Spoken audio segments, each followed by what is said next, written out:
Up next, we have number 8. And number 8 is Neville. Neville has been great from the second he came into WWE.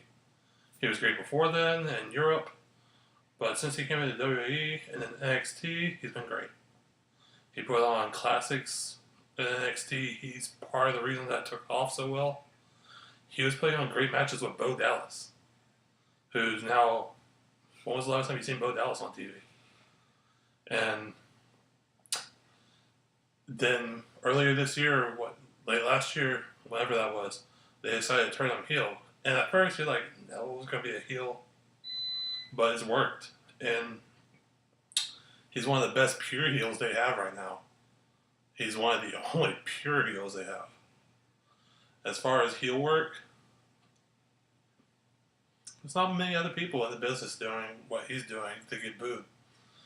He intentionally teases going for his high risk moves and then does submissions because he knows you want to see the top rope moves.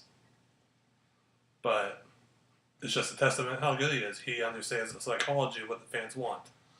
He understands what makes a good match, and he pulls out his high risk moves when he needs to now. And he's just doing solid work.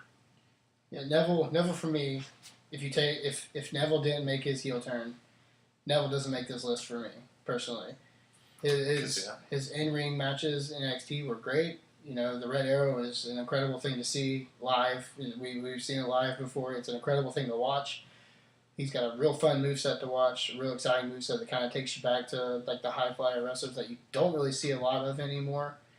But his heel turn as the cruiserweight king, the king of the cruiserweights, I think is genius. I think it's some of the best heel work since guys. I think it's heel work in line with guys like Jericho's heel work, because it's very similar to Jericho's heel work in my opinion. Because Jericho's more of a troll heel than just a pure heel. Mm-hmm. But Jericho's also one that'll come out and directly interact with the crowd to get the heat. And I think Neville does a great job with that. But I'm also big on Neville right now because the character that they put him in, and that he's developed now, that's an easy character to develop back and forth between face and heel, in my opinion. I don't see 205 Live being a long-term thing. I think it's fizzing out already. You got good guys in it, but Neville's already proven himself that he can hang with main card rosters. He put on close to a 5-star match with Cena. He came out. He's proven himself with the best top guys there. But what he was missing when he first came in was this character development that he's gotten now. Yeah. Neville was never good on the microphone. He was never the best at promos. But since he's turned heel, he's just leaps and bounds ahead of where he was character-wise. Yeah. And I think it's a very easy transition for him to come in and say, you know, I'm the king of the cruiserweights. You could say it as a heel. He can come in as a face and say, I'm the king of the cruiserweights. I deserve my shot here.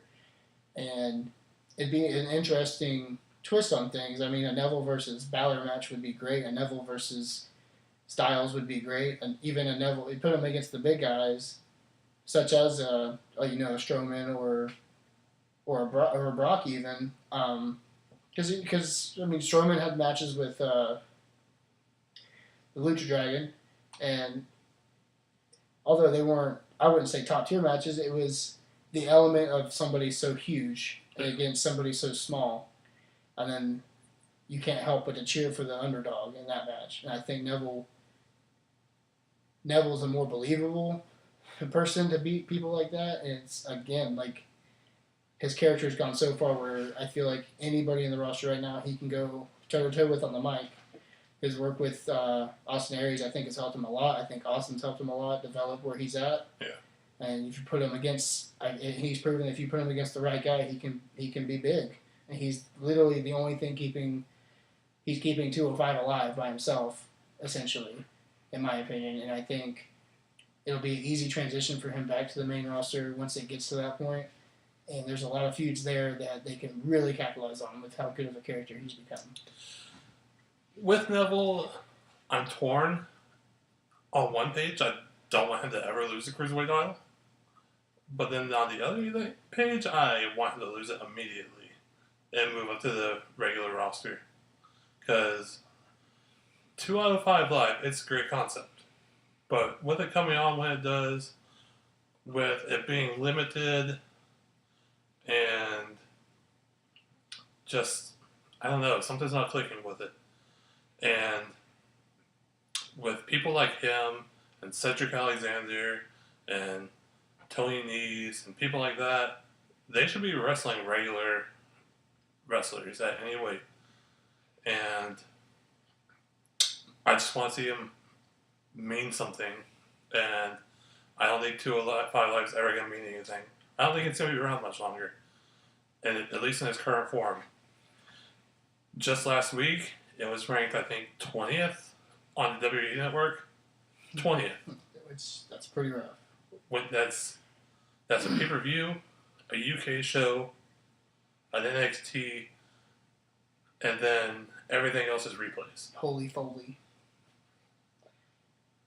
It's one of those things too. I think it's something they could use. There's so many guys in 205. Like, I don't mean to crap on that show because I think there's incredible talent there, and I think the match quality that when they put on matches, which I think is their biggest downfall, is their lack of the whole aspect of cruiserweights that gets people excited is watching cruiserweight wrestling because it's flips and high flying and high risk maneuvers constantly. People don't really necessarily need the soap opera that the main card offers with their main stars for cruiserweights. WCW's cruiserweight division was huge because it was luchas. There was little story in between, but it was mostly just high quality lucha wrestling. And that's what people liked. Mysterio made his name. I don't think I heard Rey Mysterio talk until he really was in WWE. I don't think I've never heard him cut a promo or anything that with any meaning. Yeah, for real. And Mysterio just showed up and wrestled, and his wrestling alone made him into something.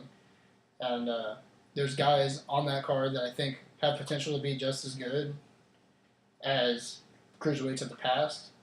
They just need that push. And I feel like similar to what he said with Neville holding the belt so long, as I understand keeping your number one guy as your champion, but you could really use him as a bridge for these other guys to come across to the audience. They try to do it. Rich Swann, I'm not a fan of Rich Swann necessarily, but just his little feud with Neville for a little bit, he got a lot of approval. He got a lot of rub from that, and a lot of, he was getting reactions from crowd, like face reactions from crowd because of Neville's ability to make him be that face. And I think a lot of guys, even with Austin Aries the same way, he's so developed and he's already established. These guys are already established. I think what can make them be good and turn to great is how well they're able to build other people, which the guys further along this list, I think, is why they're ranked as high as they are, not only for their own ability, but for their ability to make everybody else shine. And I think if they should really try to use that with Neville to build these guys that are good. They just really need a rub. Yeah. Putting these guys, putting Tony Nese against Noam Dar and just a pointless match every week isn't going to get these guys anywhere. I mean, people can have matches all they want, but if you don't know who they are, you don't care. That's why no one cared about Roderick Strong until a couple weeks ago when they started making Life and Roderick Strong videos. And then all of a sudden, everyone loved him and it was over. Yeah, it's something too. The main card, I think, would be the 205 matches that they put on the main card, although they're hard to get behind because they're assuming that you're watching 205 Live to understand what's going on storyline-wise. But for the most part, the matches they put on are still entertaining matches.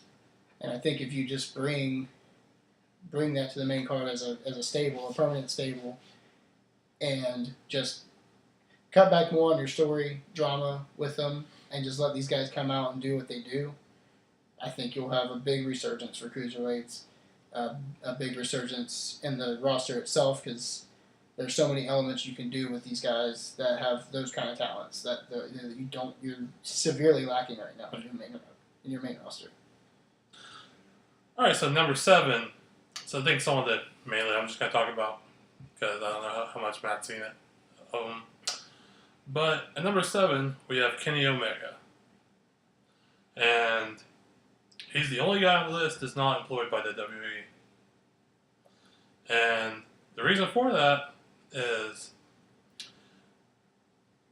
when we were picking this list, it's not that we were looking necessarily for best wrestlers in the world, because then it could be a very different list. But it's the ones that, if you're in WWE, you matter. But if you don't, there's kind of a stigma that you don't matter, really. That's why everyone works so hard to get to WWE. But what Kenny Omega is doing for New Japan right now is he's making New Japan be one of the destination spots people want to go to. I'm sure there's even some people in WWE right now that are like, man, can't wait till my contract's up. I'll go to New Japan and they'll treat me good.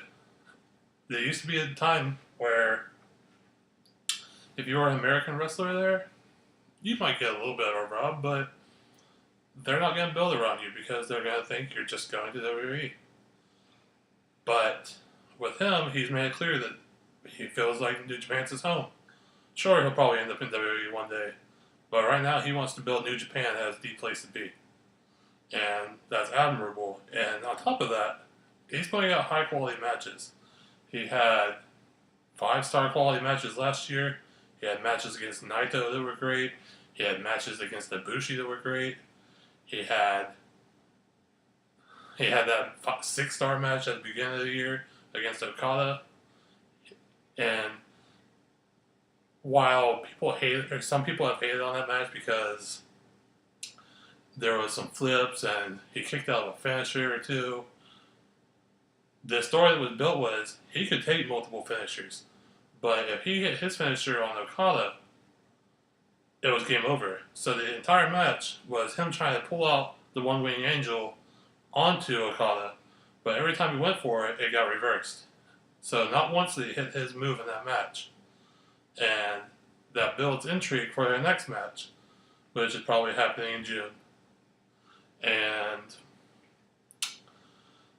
when that match happens, people are going to be like, well, if Kenny can hit his One-Wing Angel this time, the match will be over. So not only did they have not just a good match that night, but set up for a potentially great sequel. And there's not too many people that can do that in matches. Did we go with that one? No, well, I think I'll touch it a little bit. Like I'm not extremely knowledgeable on Omega. I've seen a couple matches of his. I've seen highlights of his. I'm kind of fresher to the indie scene, but that's more what I want to touch on. Like with this guy,